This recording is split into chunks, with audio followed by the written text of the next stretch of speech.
আরে বন্ধুরা, আজকে আমরা দেখবো এই 5 জন সুপারস্টার থেকে কে সবচেয়ে বেশি শক্তিশালী। তাহলে চলো চেক করে দেখি। আরে বন্ধুরা, প্রথমে আমি চলে আসলাম ওই ডিস্কিয়া।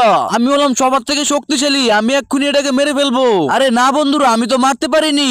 আরে বন্ধুরা, আমার নাম তো তোমরা সবাই জানো। তো দেখো দেখো আজকে আমি এটাকে কিভাবে মেরে ফেলি। ওই ডিস্কিয়া, এই নিয়ে আরেকটা মিসাইল খা। ওই ডিস্কিয়া, আরে আরে একই বন্ধুরা, আমি তো মারতেই পারতাছি না। আরে বন্ধুরা, আমি হলাম রুদ্রা। তোমরা তো সবাই আমার জাদু এবং আমার শক্তি জানোই কিরকম। তাহলে দেখো আমি কিভাবে এটাকে মেরে ফেলি। ওই ডিস্কিয়া, আরে কি বন্ধুরা, আমার কামান দিয়ে তো এটার কিছু করতে পারতাছি না। আরে না বন্ধুরা, আমার দ্বারা হবে না। আরে বন্ধুরা, তোমরা সবাই তো মনে হয় আমাকে চিনেই থাকবে। আর হ্যাঁ, তোমরা যারা যারা আমাকে চিনো তারা কমেন্টে আমার নামটি লিখে যাও। আরে না বন্ধুরা, আমিও মারতে পারিনি। আরে বন্ধুরা, আমি হলাম সিনচেন, আর আমার শক্তি এদের থেকে অনেক আলাদা। তো বন্ধুরা, তোমরা যারা যারা সিনচেনকে ভালোবাসো তারা সবাই কি করছো, তাড়াতাড়ি ভিডিওতে লাইক করে চ্যানেলটি সাবস্ক্রাইব করে দাও। আরে বন্ধুরা, তোমরা তো লাইক সাবস্ক্রাইব করোনি, তাই মারতে পারিনি। তাড়াতাড়ি লাইক সাবস্ক্রাইব করে দাও। এই তো বন্ধুরা, তোমরা লাইক সাবস্ক্রাইব করেছো। এই ডিসুমা দেখো, এটাকে মেরে ফেলেছি।